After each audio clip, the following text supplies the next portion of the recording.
नमस्कार, मैं उमाशंकर सिंह आज आपके लिए लेकर आया हूं प्रदेश की प्रमुख खबरें। मास्को के शॉपिंग सेंटर और थिएटरों में भी उपलब्ध होगी कोरोना की वैक्सीन। वैश्विक स्तर पर कोरोना संक्रमितों की संख्या 100 करोड़ के पार हुई। सांसदों की तरफ से प्रधानमंत्री ने मांगी माफी। जापान से ये खबर है। भारत यूएन को देगा $1,50,000 का वित्तीय सहायता। अब खबरें विस्तार से। रूस की राजधानी मास्को में अब अस्पतालों एवं पॉलीक्लिनिकों के अलावा शॉपिंग सेंटर और ओपेरा थिएटरों में भी कोरोना की वैक्सीन उपलब्ध होगी। यहां पर मोबाइल मेडिकल टीमों की तैयारी की गई है जो इस तरह के स्थानों पर तैनात होंगे। देश के प्रमुख डिपार्टमेंट स्टोर गम में भी शहरों के प्रमुख पॉलीक्लिनिक से डॉक्टर की तैनाती की गई है। इससे लोगों को बहुत आसानी हो गई है कि वे वहां बिना समय बर्बाद किए वैक्सीन लगवा सकते हैं। वैश्विक स्तर पर कोरोना संक्रमितों की संख्या बढ़कर 100 करोड़ से अधिक हो गई है।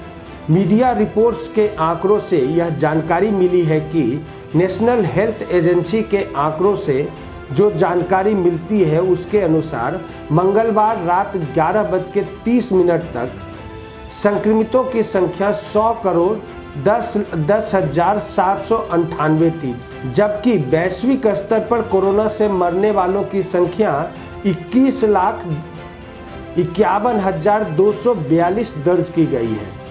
वायरस से संक्रमित अधिकांश लोग ठीक हो गए हैं, लेकिन कुछ व्यक्ति हफ्तों या महीनों से कोरोना से पीड़ित हैं। उल्लेखनीय है कि वैश्विक स्तर पर सबसे अधिक संक्रमितों की संख्या अमेरिका में है जो 25 मिलियन से अधिक है।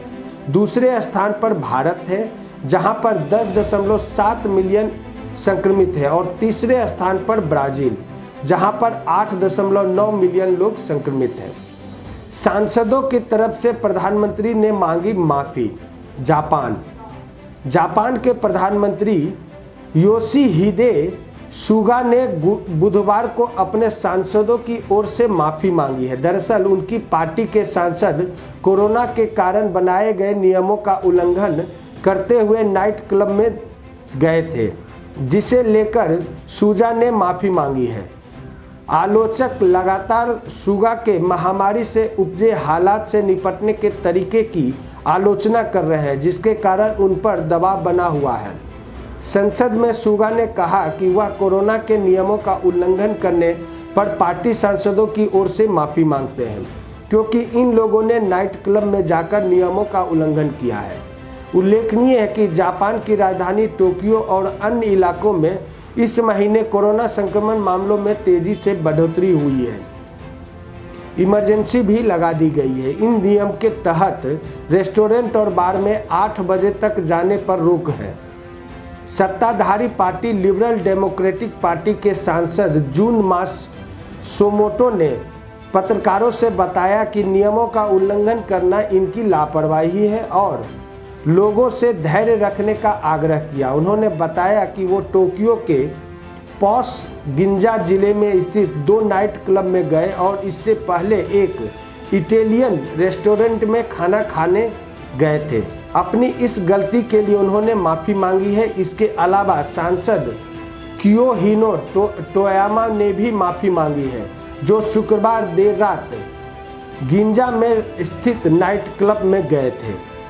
भारत यूएन शांति मिशन के तहत यूएन को $1,50,000 की वित्तीय मदद देगा। यूके में संयुक्त राष्ट्र के स्थायी प्रतिनिधि TS तिरुमूर्ति ने यह जानकारी दी है। उन्होंने कहा कि यह मदद शांति मिशन के तहत होने वाली गतिविधियों के लिए दी जाएगी। उन्होंने कहा कि विश्वास है कि साल 2021 में व्यापक स्तर पर शांति बनाए रखने के लिए कोरोना के दौर में एक अवसर देने जैसा है।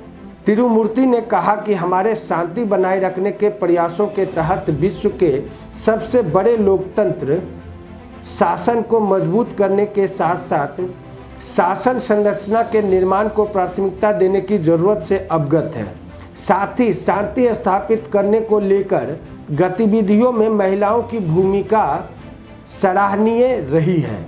उन्होंने कहा कि सुरक्षा संरचना मजबूत करने से ही नागरिक सुरक्षा मजबूत होती है। वैश्विक स्तर पर विशेषकर अफ्रीका और एशियाई देशों में भारत की भूमिका पर बात करते हुए उन्होंने कहा कि भारत में शांति स्थापित करने की प्रक्रिया में एक महत्वपूर्ण भूमिका निभाई है। साथ ही भारत भविष्य में भी इस प्रकार की मदद करता रहेगा।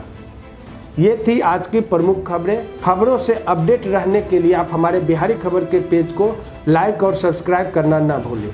नमस्कार।